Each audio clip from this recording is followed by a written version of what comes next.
Good morning. I wanted to share some thoughts that I have about stewardship this morning. We've been coming to Grace for 22 years. I have Kim Boyd to thank for that. Both Jacob and Brian attended the same preschool, so when I saw her at the park one day, I struck up a conversation. As the boys played, we got to talking about churches. "We go to a lovely small church across the park," she said. "Everyone is so nice. You should check it out." As a musician mom with 2 little kids and a husband who wasn't too keen on church because of his experience with the Catholic nuns growing up, I knew I was looking for a special place that could offer each of us an opportunity to serve and be closer to God. That was 2 decades ago. And here are some highlights of remarkable individuals that went above and beyond to make us feel the wonderful sense of community through the light of giving of themselves. First, there was Peggy Wallace. There she was, teaching Sunday school to bright, rambunctious, and inquisitive boys. Always doing so with a sense of humor and telling me all about my son's endless questions about creation. Peggy, I will never forget your dedication to the youth of those days. I also warmly remember Zella Kramer and how she made it possible for my daughter to go on a trip to the Holy Land with money she gifted to Grace. That trip of a lifetime still has an impact on the kids that went that year, and I know they have a special lifetime bond because of it. It was Zella's generosity that made it possible. Our kids love the youth program at Grace. Thanks to the generosity of Marilyn and Susan, they had the opportunity to experience skiing and fun fellowship on the slopes of Mammoth. Thanks to the organizers over the years, Denise, Frank, Todd, and many, many others, for providing this fun outing the youth and parents look forward to every single year. Alex fit right in with the usher set. Those guys in the back making sure the service runs smoothly, at times donning Hawaiian shirts, hats, and sunglasses. This was his kind of church. Rick Sandona comes to mind here, always a good communicator with a positive attitude and the gift of getting things done. A man true to his word.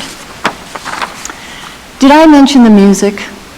Well, it didn't take long before I realized that this was a church performing music that I was trained to play and sing.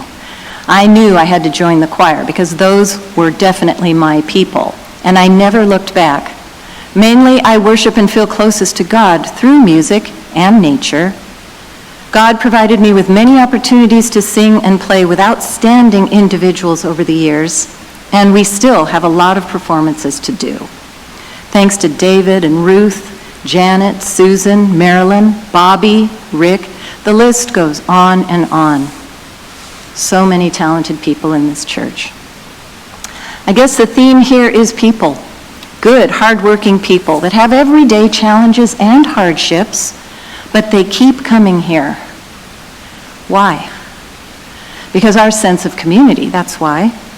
Our commitment to keeping this church the welcoming place it's always been.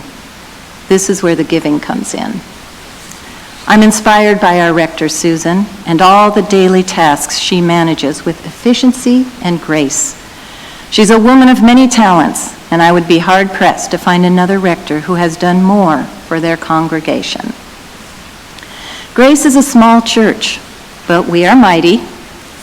We have people here that amaze me every day with their talents. Behind the scenes, people that are here on Saturdays and during the week. This is a long list, but you know who you are. Stewardship in our church is giving of our talents, whether it's pruning the roses outside, fixing sprinklers, cooking chili for the congregation, preparing for the next Sunday school lesson, buying supplies for Union Station lunches, organizing hidden closets, maintaining a web page, or keeping toilet paper stocked in the bathrooms. What is your talent? How do you give? How can we all give more?